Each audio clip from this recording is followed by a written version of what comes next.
Bom dia, gente. Hoje, 25 de dezembro, esse dia tão especial em que é o Natal e a gente aqui junto. Que bênção, né? Que Deus abençoe você, sua casa, sua família. Então, gente, como eu combinei ontem, eu trouxe aqui para vocês, fiz um verdadeiro compacto aqui da história do nascimento de Jesus, numa ótica mais de história mesmo, bíblica e arqueologia, trazendo conteúdos, elementos que vocês certamente não conhecem ainda e que eu adquiri aí com alguns cursos, com pós-graduação, com tanta coisa, com o doutor Rodrigo Silva, doutor, professor, arqueólogo, tantos títulos que ele tem, e não só com o Rodrigo, com outros pastores também, mas enfim, a gente quer passar para todo mundo, quer que todo mundo tenha acesso, e é maravilhoso, a gente começa a estudar, a gente quer saber mais e mais e mais e mais, sabe? É maravilhoso, mas é muito conteúdo, então uma historinha que é desse tamanho, com o conhecimento que a gente adquire, fica enorme assim, sabe? Então eu vou compactar bastante para vocês, mas eu tenho certeza que eu vou trazer muita informação nova que vocês nunca viram e que vai contribuir para vocês poderem interpretar melhor a Bíblia quando ler, tá bom? Então eu queria começar com uma questão que é até assim meio delicada, meio polêmica, mas vocês já devem ter passado por isso também, de alguém perguntar assim: e Jesus nasceu na Palestina? Né? Não existe essa questão. Gente, o que acontece é o seguinte: Jesus nasceu em Belém, da Judéia, né? E naquela época tinha a Judéia, onde ficava Belém, Jerusalém, e ao norte a Galileia, onde ficava Nazaré. Porém, lá para 133, mais ou menos, depois de Cristo, até 135, 136, mais ou menos essa época, eu não me recordo, Adriano, né, ele vai sufocar uma rebelião aí liderada por um judeu de nome Bar Kokhba, se eu não me engano, porque tem nas traduções, né, gregas e hebraicas, enfim, eu acredito que é esse o nome.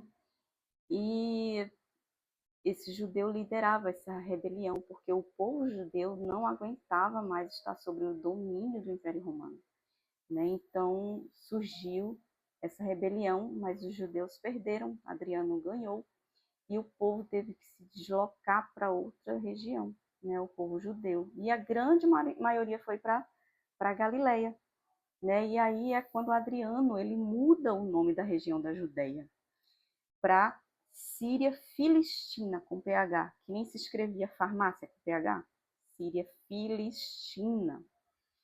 E fazendo uma referência ao nome filisteus, né? Não que o povo palestino fosse filisteus, tá, gente? É um nome que ele escolheu para batizar. E aí depois passa a ser Síria Palestina e depois Palestina, né? Então, se Belém ficava na Judéia e agora a Judéia se chama Palestina, se chamava Palestina, então algumas pessoas dizem isso: Jesus nasceu na Palestina, mas porque houve essa mudança de nome, só que muito tempo depois, né? Então, é isso que aconteceu. E aí, gente, Jesus, e a gente sabe, né, ele nasceu de uma virgem, Maria foi escolhida, né? E por que nascer de uma virgem? Porque na Bíblia tem muitos grandes nomes, muitos profetas que nasceram de mulheres que eram estéreis, mulheres que tinham idade avançada. E Jesus nascendo de uma virgem, sem intervenção humana nenhuma, do Espírito Santo mesmo, era um milagre muito maior. Tinha que ser um milagre muito maior para trazer ao mundo o Messias, o Filho de Deus, né? Então Maria é visitada pelo anjo, que a chama de agraciada, e essa parte a gente sabe, né? E ela aceita, né? A princípio ela não entende muito bem, mas ela aceita, e enfim, quando ela vai ter com Isabel, que é da família dela, e que está gerando no ventre João Batista, A Isabel diz: Maria, bendita sois vós entre as mulheres, bendito é o fruto do teu ventre. Né? Daí vem a oração da Ave Maria. Está na Bíblia isso, gente, tá? Então, só não vou explicar agora essa palavrinha ave, porque senão é um tempão aqui. Mas, mas isso está na Bíblia. Porém, a segunda parte da oração, 475 depois de Cristo, que Maria recebeu o título de Mãe de Deus, num conselho que houve em Nicéia. E aí ela recebe esse título. E aí a Igreja Católica, por esse título, complementa a oração, né? Santa Maria, Mãe de Deus, e aí segue a oração. Né? Mas o que está na Bíblia é a primeira parte da oração, tá? E então, minha gente, o anjo aparece a José também, né? E explica a ele tudo que vai acontecer com Maria e ainda diz que ele tem que ficar com ela, protegê-la, acolhê-la, enfim.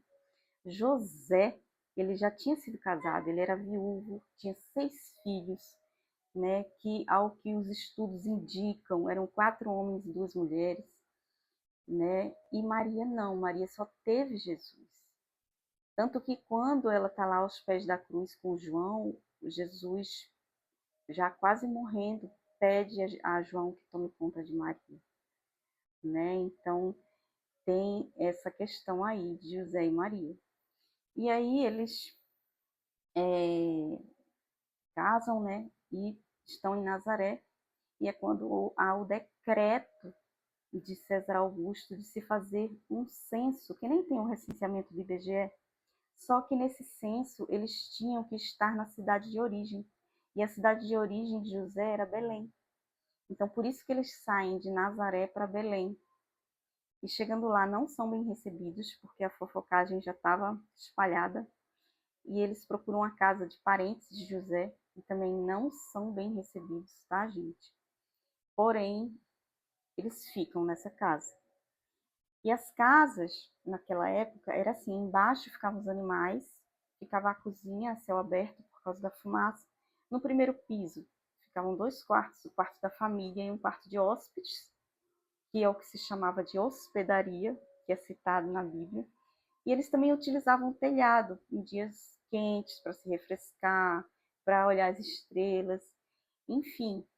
E aí eles não permitem ficar no quarto de hóspedes, na hospedaria, mas deixam eles ficar na parte de baixo, próximo aos animais. Então, por isso que tem esse costume de dizer que Jesus nasceu entre os animais e tal. Mas o que aconteceu foi isso. Mas ele nasceu numa casa. Tanto que, quando a Bíblia se refere lá em Mateus 2,11, eles dizem que lá está escrito que os magos entraram na casa, porque foi uma casa onde Jesus nasceu, né? Então, gente, Jesus nasce ali, a glória de Deus se manifesta diante dos pastores, das ovelhas, né? E eles entendem o Messias nasceu e vão atrás de ver o recém-nascido, e veem o recém-nascido, e espalham a notícia, né? Saem proclamando aos 4 cantos. Porém, os magos, gente, eles vieram do Oriente, da região que era a Pérsia. E essa região, gente, é muito longe de Belém. Muito longe de Belém. Então, os magos eram homens muito ricos, astrônomos, astrólogos. E não existia essa divisão dessas ciências. Tudo era a astronomia, tudo era uma coisa só. E eles vieram guiados pela estrela, mas só chegaram 2 anos depois, só viram Jesus com 2 anos. E aí eles vêm guiados pela estrela e vão para Jerusalém. E lá eles perguntam a Herodes pelo menino, né, pelo Messias. E Herodes fica tipo, como assim? O que está acontecendo? Né? E aí ele chama os sacerdotes, os escribas, e estes confirmam para Herodes que sim, que o cumprimento de uma profecia de Miqueias, que está lá em Miqueias 5:2, que até separei aqui para vocês, que diz assim: E você, Belém Efratá, que é pequena demais para figurar como grupo de milhares de Judá, de você me sairá aquele que há de reinar em Israel. Né? Então aí o Herodes chama os magos de novo e diz: Olha, vão lá ver o menino e voltem para me dizer, porque eu também quero adorá-lo. Olha só. Aí os magos vão lá ver o menino, né? Dão os presentes caríssimos. E aí Deus os alerta em sonho que eles não devem voltar à presença de Herodes, que eles devem voltar para sua terra. E assim eles fazem, voltam para sua terra, só que por outro caminho, para não acontecer de encontrar Herodes. E então, gente, após isso, o anjo aparece a José também em sonhos e diz que Herodes quer matar o menino, que eles fujam dali, porque Herodes, quando se sentiu enganado pelos magos, ele mandou que se matassem todas as crianças com 2 anos para baixo em Belém. Né? E aí José e Maria, com o dinheiro desses presentes, fogem para o Egito. E aí é o cumprimento de uma outra profecia, que está lá em Oséias 1, que diz assim: E do Egito chamei o meu filho. Né? Então é mais uma comprovação, né? Maravilhosa, né, gente? E aí eles vão para o Egito, ficam 2 anos por lá. Quando Herodes morre, então eles voltam, só que eles voltam para Nazaré. E é lá em Nazaré que Jesus cresce, se desenvolve, vive até os 30 anos, quando ele sai de Nazaré e vai para Cafarnaum para dar início ao seu ministério, né? Maravilhosa história, né, gente? Quando ela fica enriquecida de detalhes. Espero que vocês tenham gostado. Eu procurei compactar bastante, mas eu acho que enchi de informação, de coisas que acredito a maioria das coisas vocês não sabiam. E eu espero a gente poder fazer outros vídeos assim, com bastante conteúdo, mas porém com mais calma e mais tempo, por isso que quero fazê-los através do YouTube, que nos permite um tempo maior. Amém? Vamos orar então? Pai, em nome de Jesus, Senhor, obrigada por estarmos reunidos nessa data tão especial, Senhor. Obrigada, Pai, até aqui o Senhor nos ajudou. Perdoa nossos pecados, nossas falhas contigo, Pai. Em nome de Jesus, Senhor, abençoa a nossa vida. Que os céus verdadeiramente se abram e a tua glória desça sobre nós. Que esteja sobre nós também a tua graça, a tua misericórdia, Senhor, que nunca nos falte a tua presença.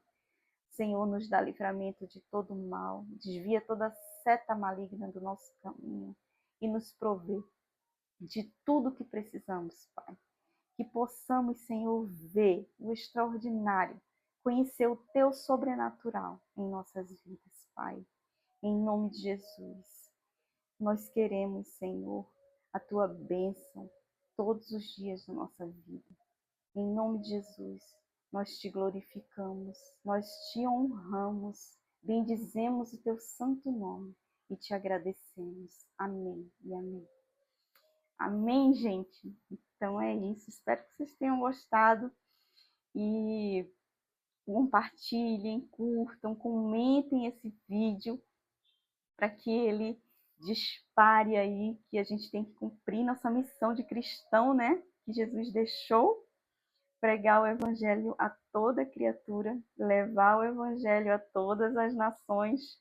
Não podemos esquecer do nosso papel, amém? Temos que cumprir essa missão, né?